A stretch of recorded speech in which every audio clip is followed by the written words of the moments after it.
Du wurdest also gerade als erwachsene Person mit ADHS diagnostiziert. Vielleicht warst du überrascht, vielleicht warst du dir vorher auch schon sicher, aber auf jeden Fall bist du im Moment gerade total überwältigt oder geschockt oder auch beides und erschöpft vom ganzen Diagnoseprozess. Und du bist, statt einfach nur erleichtert zu sein und Klarheit zu haben, total verwirrt und du weißt gar nicht, wo anfangen und wie weitermachen und was mit dieser ganzen Informationsflut jetzt anfangen. Du weißt plötzlich gar nicht mehr, wie du das Ganze einordnen sollst. Sogar auch, wenn du dir vorher eigentlich sicher warst über deine Diagnose. Dir fällt plötzlich auf, wie viel in deinem Leben plötzlich nicht mehr passend ist. Oft auch im beruflichen Leben. Und hast den Drang, jetzt sofort in Aktion zu gehen und das alles auf einmal zu ändern. Aber es geht nicht. Zu viel Verwirrung, zu viele Gefühle, zu viel Chaos im Kopf. Was, wenn ich dir sage, dass es besser wird, dass du diese Klarheit erreichen wirst? In diesem Video teile ich mit dir, welche Phasen fast alle spät diagnostizierten ADHSlerInnen durchlaufen und teile meine persönliche Erfahrung und Tipps mit dir, um diese Phasen gut zu überstehen und tauche mit dir ein bisschen in das Change-Modell von Kübler-Ross ein. Natürlich etwas auf ADHS getweakt. ADHS macht die meisten von uns ungeduldig und impulsiv. Und deshalb neigen viele von uns, also bei mir war das zumindest so, dazu, dass wir nach der Diagnose finden, okay, check, und jetzt muss ich gleich alles verändern und alles aufs Mal und gleich 50 Schritte nach vorne springen. Am besten gleich übermorgen alles neu anfangen.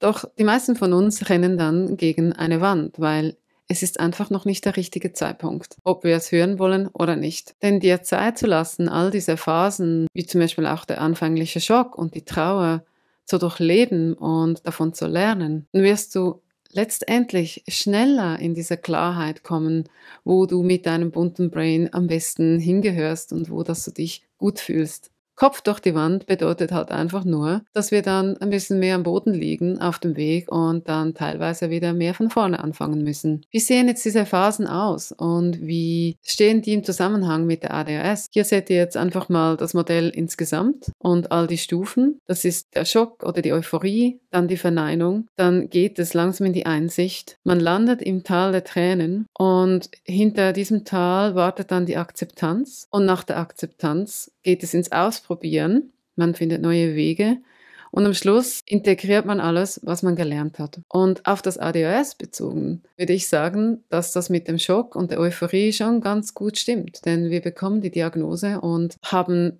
entweder einfach eine Riesenfreude, dass man endlich diese Gewissheit hat, oder man wird davon überrascht und ist erst einmal total geschockt. Oder manchmal ist man es eben auch, wenn man es eigentlich vorher schon weiß. Und die Verneinung in Bezug auf ADHS ist für mich ganz klar dieses ADHS-Imposter-Syndrom einerseits, also dieses, habe ich jetzt quasi diese Fragen einfach gezielt so beantwortet, dass ich als Resultat ADHS bekommen habe, oder was für mich da auch dazu gehört, ist, die Diagnose zu haben und sich dann zu sagen, sich selbst quasi zu gaslighten und zu sagen, ja gut, aber jetzt, wo ich das ja weiß und vielleicht auch medikamentös eingestellt bin, dann muss ich doch mir jetzt noch mehr Mühe geben und dann muss ich doch jetzt neurotypisch sein, weil jetzt habe ich ja Hilfe. Das heißt, ich muss jetzt meinen Standards da entsprechen und den neurotypischen Standards da draußen. Das ist ja auch eine Art von Verneinung des Fakts, dass man mit ADHS halt einfach eine exekutive Dysfunktion hat und mit gewissen Dingen mehr struggelt, vielleicht mehr Zeit braucht oder andere Wege braucht. Und die Lösung ist ja da, eben eigene Wege zu finden und nicht sich noch mehr zu pushen und es noch mehr und noch härter zu versuchen. In der Phase der Einsicht fängt es dann langsam an zu dämmern. Man beobachtet so ein bisschen sich in dem eigenen Umfeld und merkt vielleicht auch vor allem im Beruf, da läuft schon nicht alles so, wie es für mich passt. Und man merkt vielleicht auch, dass man überall so ein bisschen maskiert hat oder eben sich zu viel gepusht hat und realisiert irgendwie so, shit, irgendwie möchte ich so eigentlich nicht weitermachen. Mein Brain ist wirklich bunt und vielleicht brauche ich etwas ganz anderes. Aber das ist natürlich mit extrem viel Angst vor dem Loslassen und vor Veränderung und vor Trennung verbunden. Denn oft finden wir zum Beispiel einen Job super cool und wir möchten ja nicht einfach alles hinter uns lassen. Und so mit all diesen Beobachtungen landen dann viele von uns eigentlich alle im Tal der Tränen, weil da kommt die Realisation, dass man sich von gewissen Dingen trennen muss, um ein besseres Leben zu führen. Oder dass man plötzlich die Maske abnehmen muss. Und das kann eben auch bedeuten, dass gewisse Leute einen vielleicht nicht mehr so cool finden oder dass es plötzlich Konflikte gibt. Dieses Loslassen müssen, das ist mega schwer. Und was da auch geschieht im Tal der Tränen, ist bei ganz vielen die Realisation, was wäre wenn? Was wäre gewesen, wenn ich diese Diagnose früher gehabt hätte? Was wäre alles besser gewesen vielleicht? Ob diese Gedanken rational sind oder nicht, sie kommen.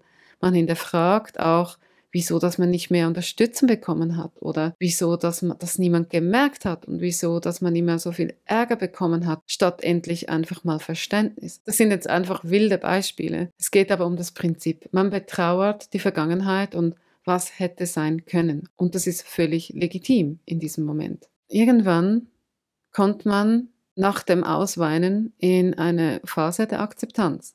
Es wird einfach klar, dass es keinen Weg zurück gibt. Man hat die Vergangenheit betrauert und vielleicht auch von gewissen Dingen idealerweise Abschied genommen. Und man sieht ein, dass man nach vorne blicken darf und muss, weil die Vergangenheit lässt sich nicht ändern. Es lässt sich nichts mehr lösen, was schon geschehen ist. Und darum kommt dann langsam die Einsicht und die Akzeptanz, dass man nur die Zukunft noch verändern kann. Und das führt dann dazu, dass du anfängst auszuprobieren. Und das ist in Bezug auf ADHS meist Strategien und Systeme zu entwickeln, um sich das Leben zu erleichtern oder sich einen neuen Job zu suchen oder mal umzusehen, was passt denn zu mir, was kann ich überhaupt, was möchte ich ändern und so weiter. Und idealerweise kommen wir dann zum letzten Punkt der Integration. Und ich glaube nicht, dass das einfach ein abschließender Punkt ist, ehrlich gesagt, sondern dann hat man einfach quasi die Systeme gefunden, die passen grundsätzlich, Strategien gefunden, die einem helfen, ein gutes und erfülltes Leben zu führen. Und dann geht es halt so weiter und manchmal gibt es vielleicht wieder einen Rückschritt oder eine neue Strategie. Das Leben bewegt sich, aber es ist ein Punkt, an dem du einen guten Boden unter den Füßen hast und dich gut eingefunden hast, vielleicht eine gut eingestellte Medikation, wo du einfach ein erfülltes Leben führen kannst. Das kannst du pro Phase tun, um, blöd gesagt, einfach für dich das Beste rauszuholen. Gleich mal vorweg, bis und mit Tal der Tränen geht es null darum, irgendwelche Strategien zu finden oder Pläne zu schmieden oder Klarheit zu finden, sondern es geht nur darum, dass du wieder stabilen Boden unter deinen Füßen bekommst und dass du gehalten wirst durch diese vielen emotionalen Geschichten, die da kommen können. Frage dich also, was gibt mir in solchen Zeiten Halt? Welche Personen, welche Tätigkeiten? Oft kann es auch helfen, Therapie zu machen, das macht man ja oft sowieso, oder in ein stabilisierendes Coaching zu gehen, wo es nicht um Ziele geht oder irgendwas in die Zukunft zu schauen oder Pläne zu schmieden, sondern darum, diesen Halt zu haben in dieser turbulenten Zeit. Mir persönlich hat es extrem geholfen, auch viel über ADHS zu lesen oder anzuschauen und vieles niederzuschreiben. Online-Communities wie Reddit etc. kann ich persönlich auch extrem empfehlen. Dann schreib alles runter, was dich gerade belastet oder was dich wütend und traurig macht. Zensiere dich nicht, denn es ist super wichtig, diese Emotionen rauszulassen und ihnen auch Raum zu lassen. Denn nur so bist du danach befreit und auch ready, nach vorne zu blicken. Also weine, wenn du weinen kannst. Schau dir irgendwelche traurige Videos an, wenn die Tränen nicht kommen, aber du weinen möchtest. Geh spazieren in den Wald, schrei in ein Kissen, was auch immer dir gut tut. Nimm all die Gründe wahr, warum du trauerst und respektiere sie und mach dich deswegen nicht fertig, bitte. Und irgendwann wirst du merken, dass es leichter wird und dass du erleichtert bist. Und du kommst langsam in diese Phase der Akzeptanz. Du siehst ein, dass es nach vorne geht. Und da in dieser Phase kann ein ADHS-Coaching oder auch irgendwelche Selbsthilfebücher zu ADHS, ich habe auch ein paar unten verlinkt, kann einfach super gut sein, um so langsam aber sicher dich gegenüber neuen Sachen zu öffnen. Ich zum Beispiel coache ja Menschen, die langsam einsehen und auch akzeptieren, dass sie sich beruflich umorientieren möchten oder müssen. Vorher geht das ja gar nicht und erst ab der Akzeptanz und schon ein bisschen im Ausprobieren werden auch neue Wege möglich, weil du jetzt bereit bist dazu, neue Sachen anzunehmen. Dann kommst du automatisch ins Ausprobieren Und dann einfach ohne zu viel Ehrgeiz und zu viele Erwartungen einfach mal verschiedene Dinge ausprobieren, die dir das Leben erleichtern können. Und das können alle Bereiche sein, also nicht nur der Beruf. Und da finde ich es ganz wichtig, eben diesen krassen Perfektionismus ein bisschen hinter dir zu lassen und es auch nicht so schlimm zu finden, wenn irgendwelche Strategien nicht funktionieren. Es geht auch wirklich darum,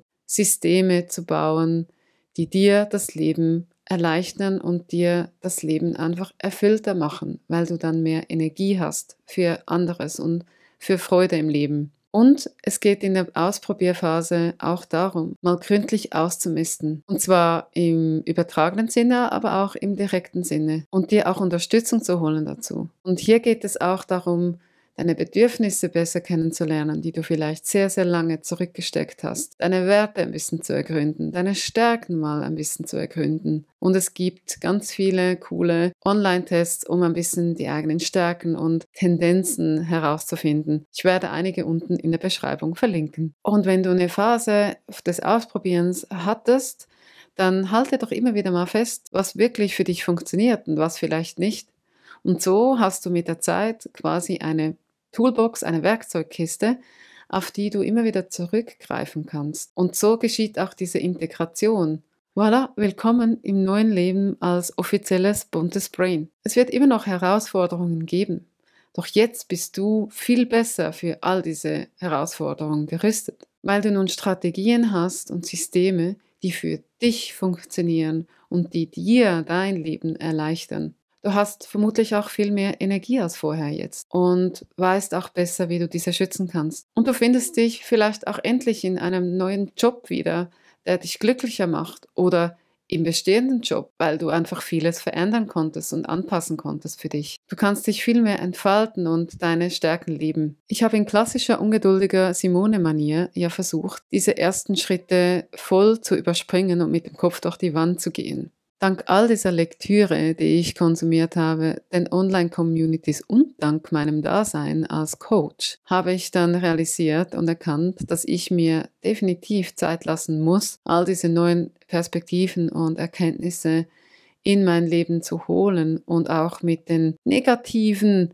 Emotionen umzugehen und diese zu fühlen. Und dazu fiel mir diese Kurve ein und sie passte halt einfach perfekt. Ich war super lange in dieser Verneinungsphase drin und habe immer wieder mich versucht, in irgendwelche neurotypischen Standards zu zwängen. Etwas, was bei mir immer wieder zur Falle wurde in dieser Zeit. Und ich glaube, es ist auch ein Stück weit einfach nur normal. Ich wollte irgendwie nicht einsehen, dass ich andere Wege gehen darf und auch andere Wege und Systeme und Dinge finden muss. Und ganz wichtig, ich habe dort irgendwie nicht eingesehen, dass ich das für mich tun muss und nicht für die Leute um mich herum. Also habe ich mir dann bewusst Zeit genommen zu trauen und auch mal hingenommen, dass ich halt nichts weiß, dass ich nicht weiß, wo es jetzt hingehen soll und dass ich gerade nicht so genau weiß, wer und wo ich eigentlich bin. Ich habe auch die Wut ausgelebt, was alles hätte sein können. Und ich habe doch ein paar Mal ins Kissen gebrüllt. Das machte mir Platz, mein buntes Brain so langsam aber sicher zu akzeptieren und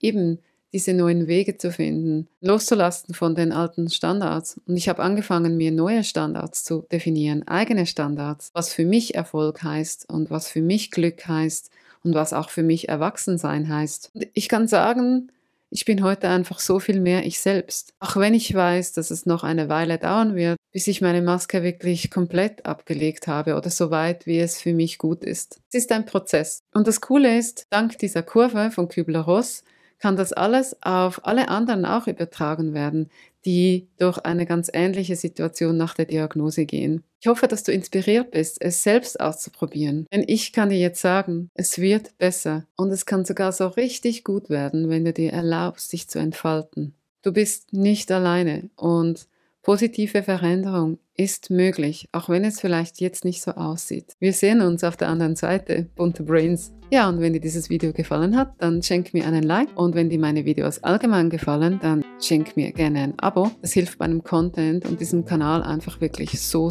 fest. Und wenn du Interesse hast an einem Karriere-ADHS-Coaching, dann geh gerne auf meine Webseite, folge auch gerne meinen Social-Media-Kanälen und trage dich für meine Newsletter ein. Du findest alles unten in der Beschreibung. Ja, und in diesem Sinne, danke fürs Zuschauen, fürs Zuhören und bis bald. Tschüss!